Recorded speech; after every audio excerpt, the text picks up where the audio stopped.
Welcome students on my YouTube channel. तो आज हम जो डिस्कस करने वाले हैं वो सब्स्टिट्यूशन मेथड के बारे में डिस्कस करने वाले हैं। एक्चुअली में जो आप देख रहे हैं एक्सरसाइज यहाँ पर ऊपर देख रहे हैं 3.3 दे रखी है। तो ये 3.3 मैं आपको बता दूं कि ओल्ड मैथ के हिसाब से जो न्यू मैथ में है वो 3.2 दे रखा हुआ वहाँ पर आप देखेंगे कि 3.2 दे रखा है। ठीक है, सबसे पहले बात करें कि सब्स्टिट्यूशन मेथड्स जो एक्चुअल में होता क्या है। ठीक है, उसके बारे में बताऊंगा थोड़ी बहुत टिप्स, तो उसके बाद शुरू करेंगे सवाल को हल करना।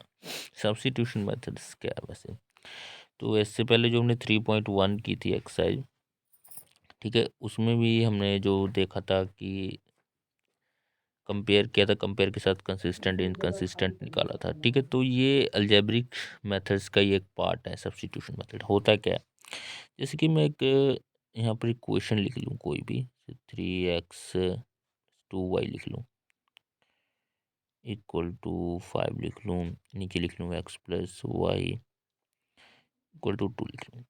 तो अब देखिए इन दोनों इक्वेशंस को अगर आप देखेंगे तो इन दोनों इक्वेशंस में आपको इजी जो है नीचे वाली लगेगी।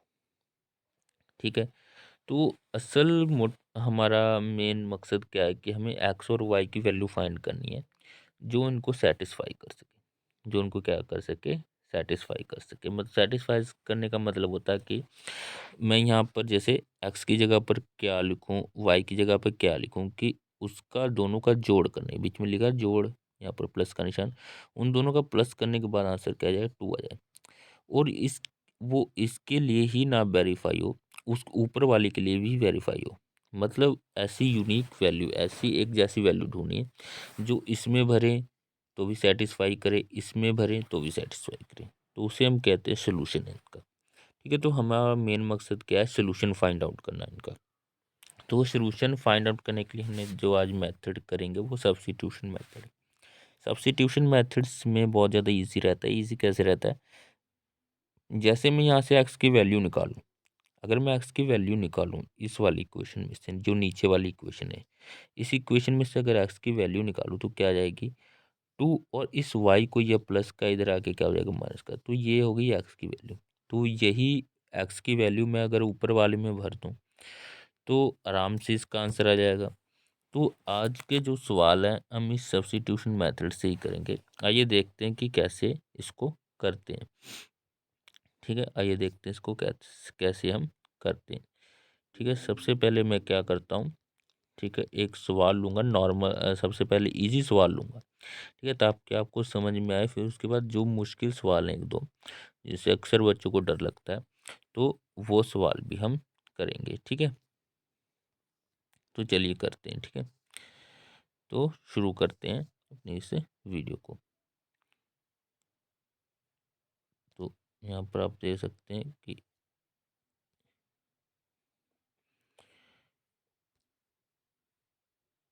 एक मिनट, थोड़ी सी प्रॉब्लम आ गई थी, तो अब मैं इसे शुरू करूँगा। तो चलिए शुरू करते हैं। सबसे पहले मैं फर्स्ट क्वेश्चन ही लूँगा ताकि आपको जो है आसानी से समझ आ सके। तो फर्स्ट क्वेश्चन हमारा देख सकते हैं आप क्या कहता है। फर्स्ट क्वेश्चन में हमारा दे रखा है x+y = 14, और उसी के साथ नीचे दे रखा है x-y = 4। अब ये आप पर डिपेंड है कि आप कौन सी इक्वेशन में से वैल्यू निकालना चाहते हैं। फर्स्ट वाली भी ले सकते हैं, सेकंड वाली भी ले सकते हैं, ये आपकी मर्जी है, कोई सी भी ले सकते हैं। ठीक है, इसमें कोई वो नहीं है कि ये पहली ही लेनी है ये या दूसरी ही लेनी है। तो मुझे ये नीचे वाली थोड़ी सी इजी लग रही है, ये वाली इजी लग रही है, तो इस इक्वेशन में से मैं वैल्यू निकालूंगा। तो इस इक्वेशन में से अगर मैं वैल्यू निकालूं तो देखिए एक्स की वैल्यू क्या आएगी, ये तो हमारा है ही 4, और जो ये वाई इधर माइनस का है, इधर आके मैं लिख दूंगा प्लस का, तो एक्स की वैल्यू 4+y आ गई। अब ये वाली वैल्यू मैं सब्स्टिट्यूट कर दूंगा इस वन में। मेरे पास दो इक्वेशन थी, एक तो 1 थी, एक 2 थी, तो दूसरे मैंने वैल्यू निकाल ली, 1 में पुट कर दूंगा। तो यहाँ पर लिख दूंगा मैं पुट इन 1। ठीक है, यहाँ पर लिख दूंगा पुट इन 1। ठीक है, तो 1 में जैसे पुट करूँगा, अब देखिए, ठीक है, एक्स की वैल्यू मैं पुट कर रहा हूँ, यहाँ पर देख सकते हैं आप। सबसे पहले मैं इक्वेशन लिख देता हूँ ताकि आपको पता लगता रहे। तो ये 1 था हमारा, ठीक है, इसमें मैं पुट करूँगा। देखिए एक्स की जगह पर मैं ये वैल्यू लिखूँगा नीचे से जो, तो यहाँ पर आ जाएगा 4 + y, और ये एक y है ही इसके साथ, ठीक है, ये वाला y यहाँ पर लिख देगा 4। तो ये y और y हो गए 2y, और जो हमारा कांस्टेंट है इधर आके क्या हो जाएगा माइनस, ये इधर प्लस का कांस्टेंट है, इधर आके क्या हो जाएगा माइनस।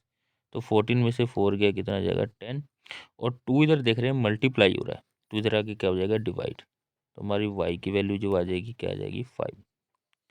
अब y की वैल्यू क्या आ गई 5 आ गई, y की वैल्यू 5 आ गई, तो मैं यहाँ पर भर दूंगा, ठीक है। तो 4 + 5, तो x की वैल्यू क्या आ जाएगी 9, y की वैल्यू 5 आ गई, और यहाँ से x की वैल्यू क्या आ गई 9 आ गई, ठीक है।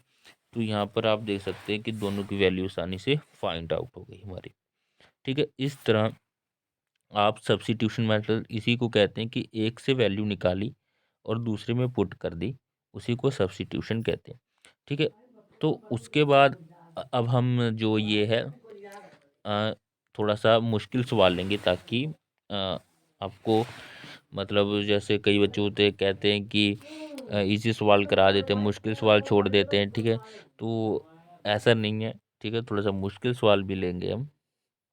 तो वो मुश्किल सवाल क्या है, ठीक है, जैसे कई होता है दिमाग में कि पॉइंट्स वाले जो सवाल होते हैं वो ज़्यादा थोड़े से मुश्किल होते हैं। तो अब यहाँ पर थोड़ा सा पॉइंट्स वाले सवाल ले लेते, जैसे कुछ ये वाला सवाल था हमारा 1 0.2x, और फिर उसके पास था +0.3y, ठीक है, ये सवाल था, ठीक है। तो ये मुझे इक्वल दिया था 1.3 के, 1.3 के इक्वल दिया था, और इसके नीचे जो दूसरी क्वेश्चन थी हमारी वो थी 0.4x, ठीक है, उसके बाद दिया था 0.5y, और हमारे उसके बाद था 2.3। तो ये वाला सवाल दिया था, ठीक है। तो इसको हल करते हैं, इसको देखते हैं कि कैसे हल करते हैं। तो आपको लग रहा होगा ये पॉइंट्स है, तो सबसे पहले इसके पॉइंट्स को ही ख़त्म करते हैं, तो इसको इसी बनाते हैं। तो देखिए यहाँ पर इसका अगर पॉइंट हटाएंगे तो उसके नीचे क्या आ जाएगा 10। ये तो आपको पता होगा कि जितने पॉइंट्स के बाद अक्षर होते हैं उतनी जीरो लगती है, इसके नीचे भी 10 आ जाएगा, इसके नीचे भी क्या आ जाएगा 10। तो सेम सेकंड में भी करना है, इसको हटाएंगे पॉइंट को 10, इसको हटाएंगे इसकी पॉइंट के नीचे 10, इसको हटाएंगे तो उसकी बेटा भी 10, ठीक है। अब देखिए सब सेम है, पहली क्वेश्चन की बात कर लूँ तो 10 10 सबके नीचे, तो उसको काट दो, सेम रहनी चाहिए तभी कटना है, और सेकंड में भी सबके नीचे सेम है तो भी ये कट जाएगा। तो हमारे पास अब सिंपल इक्वेशन बन गई। सिंपल इक्वेशन वो क्या बन गई, 2x + 3y = 13, और यहाँ पर बन गई 4x + 5y = 23। तो ये बन गई। अब किसी एक में से वैल्यू निकालनी है हमें, और क्या करनी है सब्स्टिट्यूट कर देनी है। किसी भी एक में से वैल्यू निकालनी है, और क्या करनी है उसमें सब्स्टिट्यूट कर देनी है, ठीक है। तो हो जाएगा, हमारा काम हो जाएगा, ठीक है। तो अब चलिए किसी में से भी निकाल लेते हैं, जैसे मुझे अब यहाँ पर फर्स्ट वाले में से इजी लग रहा है, तो मैं फर्स्ट वाले में से निकाल लेता हूँ, ठीक है। आप सेकंड वाले में से किसी में से निकाल सकते हैं जहाँ से आपको इजी लगे।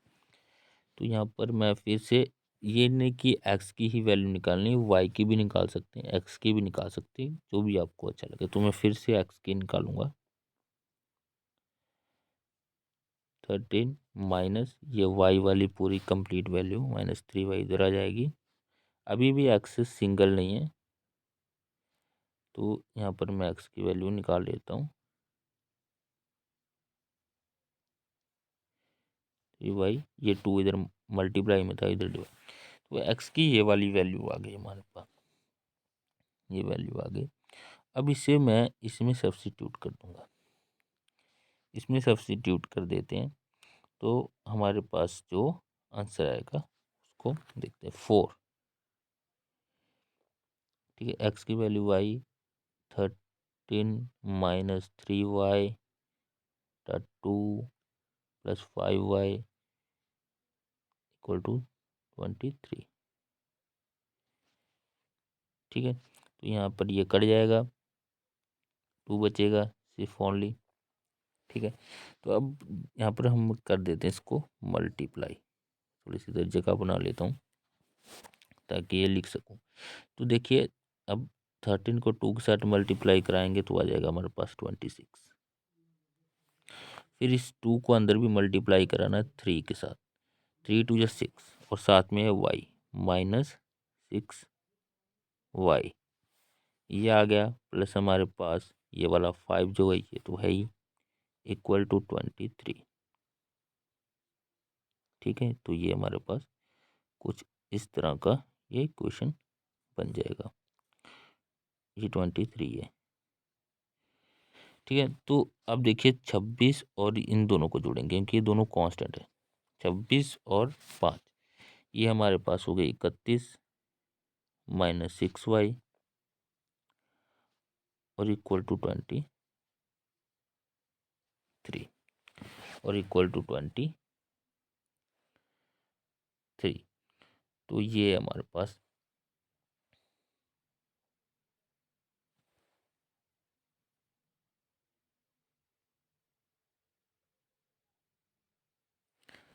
ठीक, तो ये हमने यहाँ पर पुट कर दी थी वैल्यू, पुट करने के बाद ये सब बना, ये आपने देख लिया 26 और 3 2 जा 6। ठीक है, तो यहाँ पर पुट करने के बाद ये बना 31, इधर आ गया 23।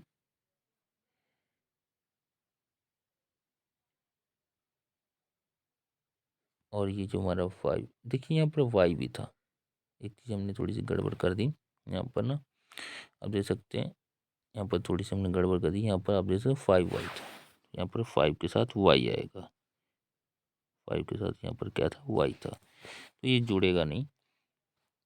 मैं इसको थोड़ा सा सही कर देता हूँ, यहाँ पर जुड़ेगा नहीं इसी के साथ, तो ये दोनों आपस में जुड़ेंगे, एक्चुअल में ये दोनों आपस के साथ जुड़ेंगे। देखिए ये माइनस का 6 है, ये प्लस का 5 है, तो यहाँ पर आ जाएगा ओनली माइनस का y, इधर आ जाएगा 26 और ये जो है इधर आ जाएगा माइनस होके 26।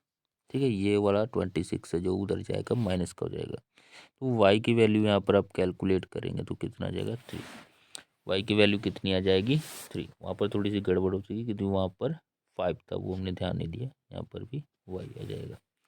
ठीक है, तो लिखने में थोड़ी सी गड़बड़ी हो गई थी, उसको आप देख लीजिएगा थोड़ा बैक करके वीडियो। ठीक है, अदरवाइज आप सॉल्व तो कर ही सकते हो, बस आपको सब्स्टिट्यूट करना आना चाहिए। ठीक है, y की वैल्यू कितनी आ गई 3। अब जब y की वैल्यू 3 आ गई तो यहाँ से हम x की वैल्यू भी निकाल सकते हैं इसमें।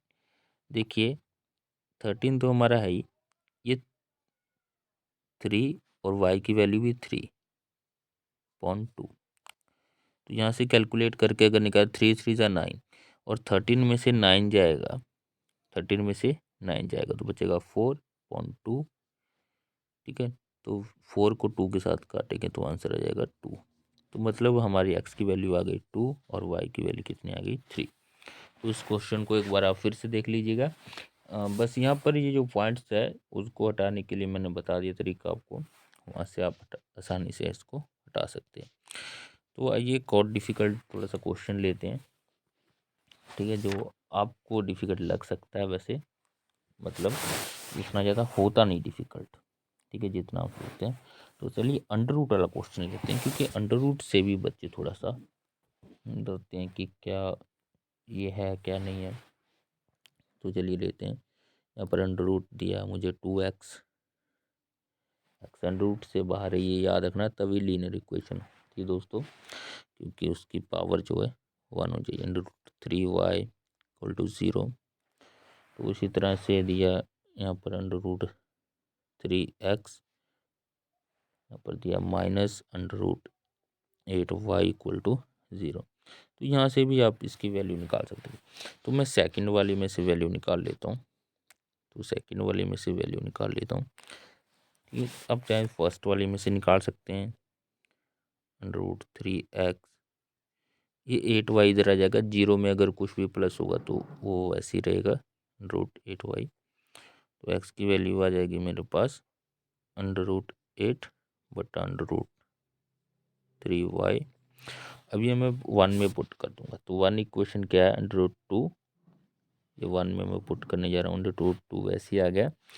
और x की जगह पर जो हमने वैल्यू निकाली है वो आप सिंपली आप कर देंगे, √3y माइनस प्लस ऊपर, सॉरी यहाँ पर से ये आ गया √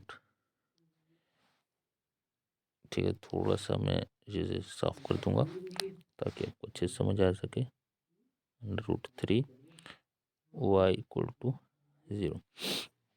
अच्छा, अब ये चाहे कुछ भी हो दोस्तों, एक चीज़ बता दूं मैं आपको, ठीक, अगर यहाँ पर कोई जीरो की जगह, यहाँ पर अगर जीरो की जगह कोई और नंबर होता है तो मुझे इसको सॉल्व करने की ज़रूरत थी। अब मैं इसे सॉल्व नहीं करूँगा, सिंपल इसमें से कॉमन निकाल कर, देखिए इसमें भी y कॉमन आ रहा है, इसमें भी y, तो मैंने y को कॉमन निकाल दिया। अब मेरे पास अंदर बचा है, ये अंडर रूट में है, ये भी अंडर रूट में, तो उनकी मल्टीप्लाई हो जाएगी। अगर मल्टीप्लाई नहीं भी करनी तो आप ऐसे सिंपल लिख सकते हैं, कोई दिक्कत नहीं है। चलिए, यहाँ पर हमने ऐसे लिख दिया। देखिए अब इसको अगर आप सॉल्व करेंगे ना, तो ये कोई ना कोई नंबर ज़रूर बनेगा, कोई भी नंबर बने लेकिन एक नंबर बनेगा। और यहाँ पर y बार है, तो y की वैल्यू निकालने के लिए इस नंबर को इससे डिवाइड होना पड़ेगा। और आपको पता है कि अगर जीरो से कोई भी नंबर डिवाइड हो तो जीरो हो जाता है, तो यहाँ से y की वैल्यू क्या आ जाएगी, जीरो। y की वैल्यू क्या आ जाएगी, जीरो। अगर इस y की वैल्यू में इसमें भरूँ, तो अगर मैं यहाँ पर x की वैल्यू कैलकुलेट करता हूँ, यहाँ पर ये नंबर है, और कोई भी नंबर अगर जीरो के साथ, मान लेते हैं ये नंबर है जो ऊपर दिया, इसको अगर जीरो के साथ करते हैं, कोई भी नंबर अगर वो जीरो के साथ मल्टीप्लाई होता है तो भी क्या हो जाएगा, जीरो। तो x की वैल्यू भी क्या आ जाएगी, जीरो, और y की वैल्यू भी क्या आ जाएगी, जीरो आ जाएगी इस क्वेश्चन में। तो आई होप आपको ये समझ आ रहा होगा।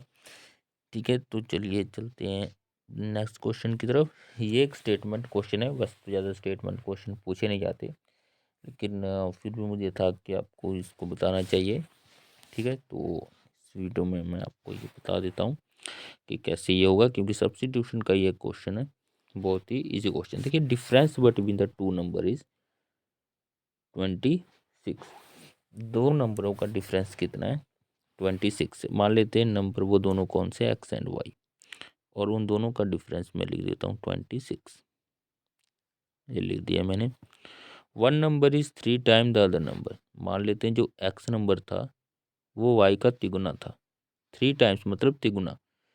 ठीक है, एक नंबर यहाँ पर लिखा ना, one number is 3 time the other number, तो एक नंबर तिगुना था, तो मान लेते हैं एक्स नंबर वाई का क्या था, तिगुना था।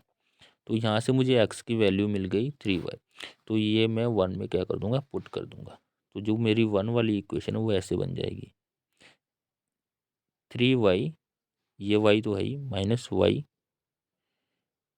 इसे लिख देंगे, तो यहाँ से मुझे आ गया 2y 26। ठीक है, तो y की वैल्यू जो आ जाएगी 26/2, तो यहाँ पर कितना आ जाएगा, 13। तो y की वैल्यू 13 आ गई, तो यहाँ से मैं x की वैल्यू भी निकाल सकता हूँ। यहाँ पर भर दूंगा 13, तो 13 को 3 के साथ गुना किया तो मुझे आएगा 39।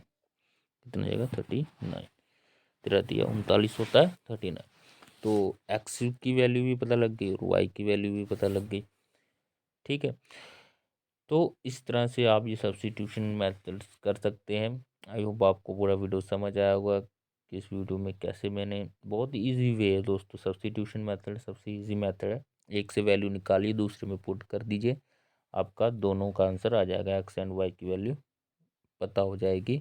अगर आपको वीडियो अच्छा लगा हो तो आप वीडियो को लाइक कीजिए, ज़्यादा से ज़्यादा शेयर कीजिए।